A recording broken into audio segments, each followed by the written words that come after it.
Halo Bray, ketemu lagi dengan saya Andrian Rahmadi di channel Pemeran Utama.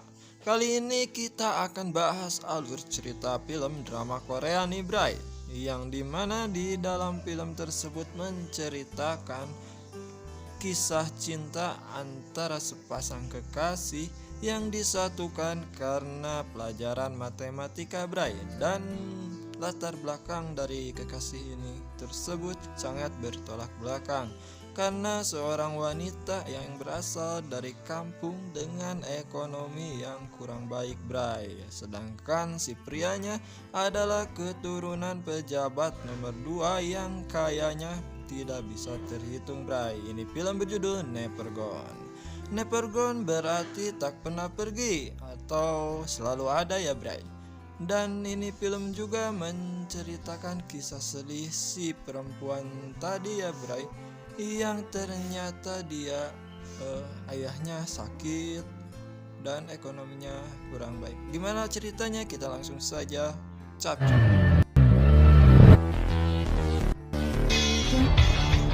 王子，浑身没事吧？ Alur cerita pun dimulai dari sosok Suji yang baru pertama kali masuk sekolah favorit tersebut Bray. Tapi di sana Bray, Suji malah kena apes Bray. Dia tersemprot sama air yang ada di paralon karena paralon tersebut terlindas oleh salah satu motor keren yang ternyata Bray, penunggang dari motor tersebut adalah Shinjang.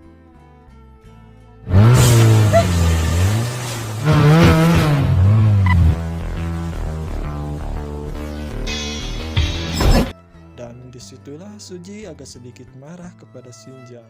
Tapi disanalah awal pertemuan mereka Bray.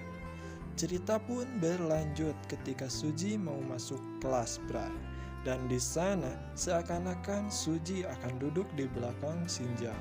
Tapi entah kenapa tiba-tiba Shinjang berdiri dan mengagetkan si Suji. Lalu Shinjang pindah ke belakang dan otomatis Suji duduk di depan Shinjang. Nah, disinilah kisah menarik yang mereka lakukan ketika di kelas Bray. Dan cerita pun berlanjut ketika mereka mendapatkan hasil ujian matematika Bray. Ternyata nilai Suji sangat-sangat buruk Bray, karena maklum dia belum bisa mengikuti pelajaran di sekolah favorit Bray. Tapi Bray, ternyata Shinjang bertolak belakang dengan Suji. Dia walau tengil anak orang kaya nyebelin, tapi ternyata dia jago banget soal pelajaran matematika Bray. Dia mempunyai nilai 100 Bray, dan yang terbaik di kelas tersebut Bray. 啊，98，碎姐， 100。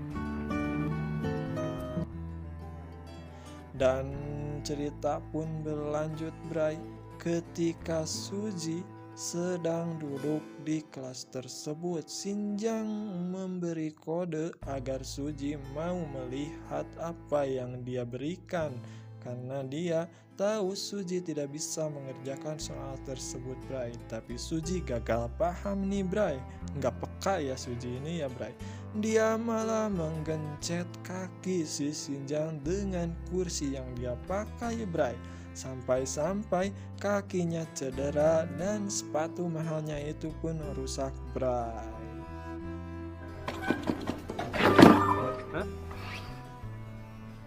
Dan ketika pelajaran di kelas tersebut sudah selesai, terlihat Suji bersama temannya disamperin sama Shinjang bersama temannya juga ya Bray. Dan di sana teman Shinjang meminta pertanggungjawaban atas kaki si Shinjang yang cedera dan sepatunya yang rusak. Dan Shinjang pun sepertinya tidak mau ya meminta pertanggungjawaban dari si Suji ini Bray. Tapi si Suji malah memberikan kartu ATM-nya kepada Shinjang. Ketika Shinjang mau menolak, langsung disambar sama temannya Bray. 啊，是不是傻呀？ Dan cerita pun berlanjut di kantin ya Bray. ternyata Suji pun tidak bisa membeli makanan apapun ya Bray, karena kartu ATM-nya sudah disita oleh temannya si Sijang. Dan di sana teman si Suji menawarkan makanannya untuk dimakan bersama Suji. Tapi tidak begitu lama, Sijang dan temannya pun datang. Dan temannya Sijang gobloknya ini Bray, malah menawari dan mentraktir semua teman-temannya di kantin tersebut dengan ATM-nya si Suji. Suji pun agak sedikit kesal sepertinya Bray, tapi gak bisa berbuat apa-apa karena dia merasa bersalah Bray. Dan kita masuk ke momen dimana Sijang memberikan uang kepada Suji karena dia ikut bertanggung jawab atas ATM Suji yang dihambur-hamburkan oleh temannya Bray. Tapi Suji kekeh dengan pendiriannya, dia tidak mau menerima uang dari si Sijang tersebut Bray. 干嘛？这么多钱，给你就拿着。谢谢你。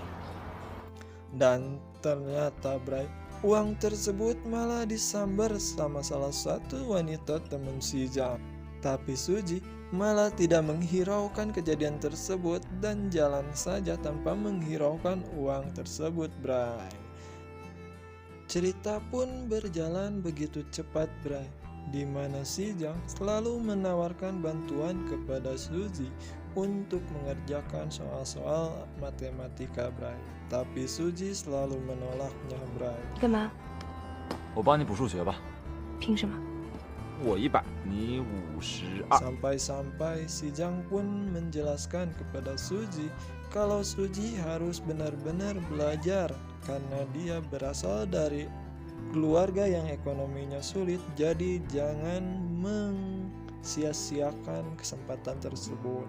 Dan disitulah Suji teringat dengan salah satu guru yang memberikan Suji nasihat karena dia selalu memiliki nilai matematika yang sangat jelek Bray. 我说你呀，自己好好。 Maka disitulah Suji mencoba menerima ajakan Sijang untuk belajar bersama Bray. Nah, dari sinilah bumbu-bumbu cinta pun terus dipupuk oleh mereka Bray. 是函数奇有不可否认，程程的解10题你错8题是吧？ 简单粗暴。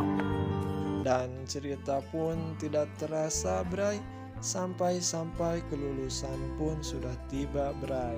Dan setelah mereka lulus sekolah, mereka pun merayakan dalam suatu pesta Bray. Dan di pesta tersebut Bray, ternyata si Suji hanya duduk-duduk saja Bray, seperti wanita lugu dari desa Bray. Tapi Sijang selalu memperhatikan pujaan hatinya tersebut Bray. Dan tak lama kemudian Sijang pun memberanikan diri untuk mengajak Suji berdansa Bray. Akhirnya Suji pun tidak bisa menolaknya dan dia pun berdansa dengan Sijang, di mana setelah pesta tersebut terlihat di suatu ruangan yang gelap, tapi tidak terjadi hal aneh ya Bray. Dan di situ pun Sijang berteriak kalau dia mencintai Suji. Dan Suji pun merespon dengan mencium si Sijang. 做我女朋友，跟我去北京，在一起。 Tapi dalam hati si Suji itu adalah ciuman terakhir darinya karena dia tidak akan lagi bertemu dengan Sijang. Yang karena setelah lulus nanti Sijang akan kuliah di salah satu universitas ternama di Beijing, sedangkan Suji akan tetap kuliah di kota tersebut Bray. Jadi beda kota ya Bray. Dan cerita pun berlanjut ketika mereka sudah kuliah Bray.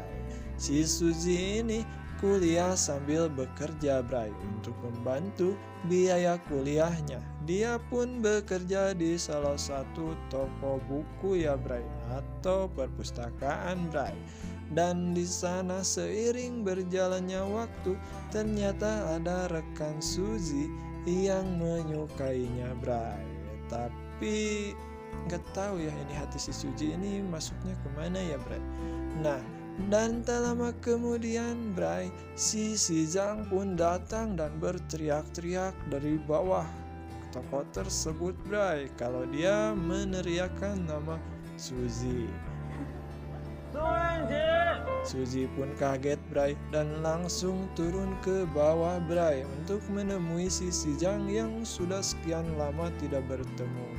Tapi di sana, Bray, ternyata si rekan kerjanya si Suzy yang mencintai Suzy datang menghampiri mereka, Bray, dan dia langsung mengenalkan sebagai pacar Suzy. 我是沈居安，冰姐的男朋友。 Tapi si Jang ini emang tingkahnya tengil, Bray, tidak baperan gitu ya, Bray. Dan dia percaya kalau Suzy itu sangat-sangat mencintai dia. Maka dia pun tidak percaya dengan apa yang dibilang sama temannya si Suzy tadi, Bray. Dan si Jang ini mengajak mereka untuk masuk ke tempat ibadah ya, Bray. Dan ternyata si Jang datang dengan adiknya, Bray.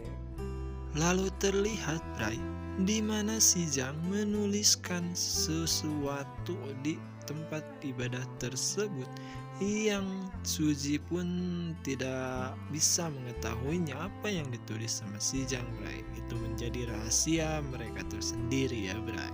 Dan setelah selesai dari tempat ibadah tersebut, ketika di luar, si Jang memaksa Suzy untuk mengobrol dan memaksa Suzy untuk mengakui kalau dia masih sayang sama si Jang dan tidak berpacaran dengan rekan kerjanya tersebut. Tapi di situ Suzy menolak si Jang. Dan akhirnya si Jang pun memaksa Suzy untuk melakukan kiss me.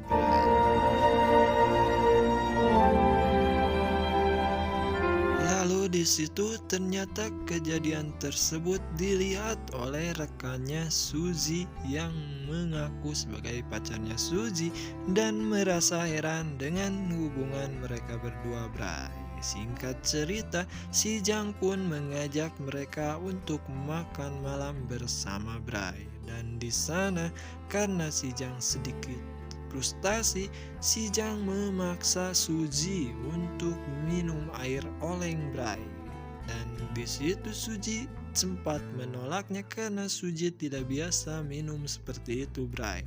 Tapi atas paksaan si Jang yang tengil ini, Suzy pun akhirnya meminum minuman tersebut. 冰姐，这下你满意了吧？ Sampai dia pun tidak sadarkan diri, Bray. Dan setelah Suzy tidak sadarkan diri, si Jang malah menawari si rekan kerjanya Suzy tadi, Bray, untuk minum juga, Bray. Tapi dia selalu menolaknya sampai-sampai seluruh minuman tersebut diminum oleh si Jang, Bray. Tapi ternyata, Bray, di keadaan yang sedang oleng, 铮铮，铮铮。 Suzy malah memanggil nama si Jang. Disitulah bukti Suzy masih mencintai si Jang. Dan kejadian tersebut sangat dilihat oleh rekan kerjanya Suzy yang mencintainya, Bray. Sampai-sampai, Bray, ketika di perpustakaan, ternyata rekan kerja si Suzy ini sudah cemburu sama si Jang, Bray. Dan dia pun seakan-akan tidak mau lagi berkomunikasi dengan Suzy, Bray. Dan setelah kejadian tersebut, Suzy pun langsung menghampiri si Jang di apartemennya, Bray, karena dia merasa tidak enak dengan rekan kerjanya yang sekarang sudah berbeda tingkah lakunya, Bray. Disitulah Suzy menjelaskan kalau Suzy tidak mencintai si Jang. Sampai, Bray, di mana suatu kejadian si Suzy disuruh pulang ke kampung oleh ibundanya ya, Bray. Karena si ayahnya Suzy sudah lama meninggal ketika Suzy lagi sekolah di SMA tadi ya Bray. Dan di situ pun ternyata Bray ada perusahaan orang tuanya si Jang yang berdiri di tempat tersebut Bray. Sampai terlihat si Jang pun menyusul Suji ke tempat tersebut, yang ternyata orang tuanya Suji memanggil Suji karena si mamanya Suji ini mau menikah dengan salah satu pria yang mencintainya, dan ternyata pria tersebut banyak jasanya juga untuk keluarga Suji Bray. Oke, cerita pindah lagi ke si Jang yang selalu bekerja keras untuk mendapatkan hati si Suji ini Bray. Sampai-sampai terlihat di mana momen si Jang tidak tidur alias begadang untuk mengerjakan tugas si Suji agar Suji bisa menghasilkan banyak uang untuk keluarganya tersebut Bray. Dan disitulah hati Suji terambil oleh si Jang. Sampai-sampai di sanalah dia membuat komitmen dengan si Jang kalau dia akan bersama si Jang nanti di kota Beijing Bray. Dan akhirnya Suji pun lulus dari kuliahnya tersebut dan mencari kerja di Beijing agar bisa bersama dengan si Suji Bray. Dan setelah kejadian tersebut, Suji pun lolos dari kuliahnya tersebut Bray dan mau mencari kerja di kota Beijing bersama si Jang agar mereka bisa selalu bersama Bray. Tapi semua lowongan di Beijing tidak ada yang sefrekuensi dengan mata kuliahnya si Suji Bray. Sampai-sampai akhirnya Suji pun tidak memberitahu si Jang kalau dia akan berkuliah di Shanghai Bray. Tapi kejadian pun karena si Jang ini tidak putus asa Bray. Ketika Suji lagi di perjalanan mau ke Shanghai, dia pun menelpon si Suji agar turun di pertengahan jalan Bray. Dan di sana juga si Suji nurutlah Bray sama kekasihnya karena dia sudah tahu kalau kekasihnya itu selalu ada untuknya itu Bray. Dan ketika Suji menunggu si Jang di salah satu stasiun, lama kelamaan si Jang pun akhirnya datang sehingga membuat Suji bahagia Bray. Tapi setelah mereka sampai di salah satu kos-kosan, mereka pun tidur bersama Bray, tetapi berbeda tempat tidur ya Bray. Tapi karena si Jang sudah benar-benar kangen kali ya sama si Suji ini Bray, akhirnya mereka pun tidur barengan Bray. Dengan tingkah tengilnya, akhirnya si Jang mendapatkan hal yang spesial dari si Suji Bray. Nah di sanalah mereka hidup bersama Bray. Sampai ada suatu kejadian nih Bray. Ketika mereka sudah bahagia-bahagianya hidup bersama di Beijing, ternyata ayah tirinya Suji pun menghampiri Suji dan bilang kalau ibunya terkena penyakit kanker septik Bray. Disitulah si Suji sangat-sangat sedih, dan ayahnya juga bilang kalau dia telah menggelapkan uang perusahaan yang ternyata perusahaan tersebut milik dari keluarga si Jang Bray. Dan tak tanggung-tanggung uang tersebut sangatlah besar untuk Suji Bray. Tapi ternyata Suji tidak mau bilang kejadian tersebut kepada si Jang. Dia pun menelpon semua teman-temannya untuk meminta bantuan agar dia bisa membayar hutang ayah tirinya tersebut Bray. Sampai akhirnya dia pun menelpon kerabatnya ketika dia lagi kerja di perpustakaan tadi ya Bray, yang ternyata Bray kerabatnya atau sahabatnya yang mencintai Suji tersebut menikah dengan adik si Jang tanpa si Jang ketahui Bray. Anjay. Nah, di sanalah si temannya si Suji yang tadi di perpustakaan memberikan bantuan uang kepada Suji. Sampai-sampai si Sijang tidak mengetahuinya. Lalu ketika Sijang mengetahui kalau bantuan tersebut didapat dari orang yang mengaku-ngaku sebagai pacar Suji, Sijang pun marah besar, Bray. Kenapa dia tidak berarti untuk Suji? Ketika ada musibah besar seperti ini, Suji malah minta bantuan kepada orang yang dibenci oleh Sijang. Sijang pun marah lalu pergi keluar dan minum air oleng, Bray. Nah, di sanalah Suji pun mencoba menghampiri Sijang, tapi Sijang tidak menghiraukannya, Bray. Dan sampailah, Bray, ketika Suji bilang kepada teman-teman Sijang kalau nanti ketika Sijang sudah oleng, bawalah dia pulang ke rumah. Dan Suji pun menunggu di rumah tersebut, Bray. Ketika Suji sedang menunggu Sijang, akhirnya Sijang pun datang, Bray. Dan di sanalah terjadi percekcokan antara mereka.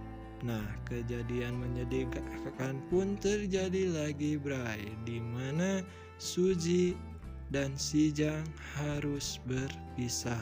Akhirnya karena kekecewaan, Sijang pun pergi ke Amerika untuk membantu bisnis orang tuanya, Bray.